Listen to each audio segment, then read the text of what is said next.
Hello and welcome to C++ Weekly. In this episode, I want to talk to you about the random header and random number generation in general in C++.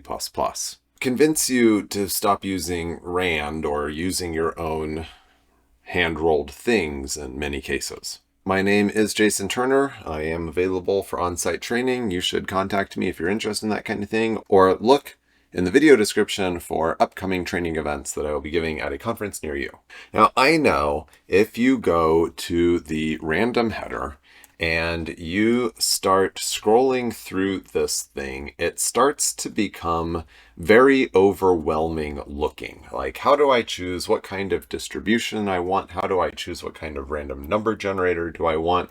How do I use these things together? And even the examples, I feel like, don't really help a whole lot with this. I'm going to go ahead and try to give you some examples that make this relatively easy to understand and easy to use. It's worth pointing out that there was a new pseudo-random number generator that was added in C++ 26, but my compiler does not yet support that, so we will not be talking about it a whole lot today. All right, so we're going to start by just creating a random device that uses the default random device. There are different random devices that are available depending on your operating system. The only one that's guaranteed to exist is the default one. And this is probably going to use something like dev random on Unix or something else that gives a fairly high entropy random device for you. And then we're going to try to simulate a fair die roll. One die, multiple dice. We have the uniform int distribution, and it carries its own state to ensure that you are actually getting a uniform distribution of integers within the range, in this case, of 1 to 6, and that is a runtime value, the 1 to 6. So when I call the uniform int distributions call operator overload, I need to pass the random device or the engine that is giving it the random sequence of bits that it can use for generating its uniform int distribution. What we should see now is a program that generates a different sequence of numbers from 1 to 6 every time it is executed.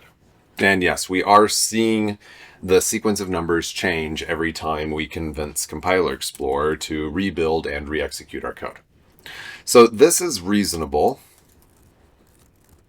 for something different each time you run your code, but there's a good chance that you might actually want reproducibility, like if you are generating a random game world by using a pseudo-random number generator with a hard-coded seed or a seed that the user can choose, something like that, like you might have seen if you remember back in the day in like FreeCell on Windows, you could put in the seed number that you wanted. There are many random engines that are part of the standard library here, but we're going to use the Mersenne twister. I think I'm pronouncing that correctly. And this takes a seed of some sort.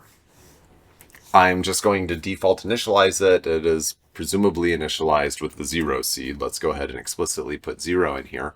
And we'll probably get 525613 again. We did not, so I don't know what it was seeding itself with. But with a seed of 0, it should have a reproducible output of the same seed every time, and it is.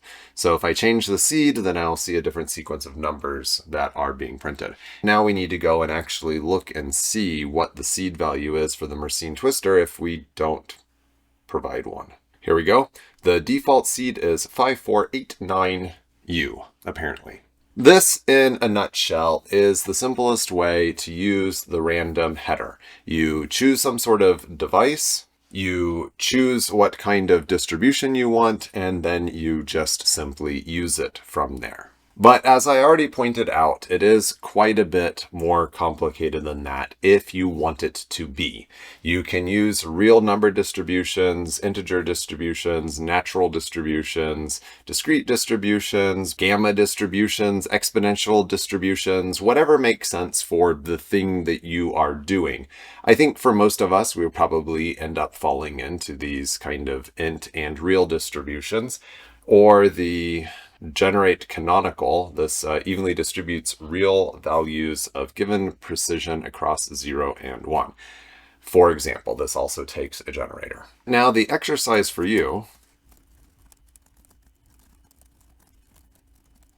go ahead and generate a random set of bytes that are equal to the size of the object that you want to create. Then use standard bitcast to take that random set of bytes to generate a random object. And this might be a random object that exists, for example, in your pseudo-random procedurally generated game world that we were just discussing. Well, hopefully you found this interesting, and maybe you learned something new and learned that random doesn't have to be overwhelming. It can be very straightforward to use. Thank you for watching this episode of C++ Weekly, and I will see you in the next episode.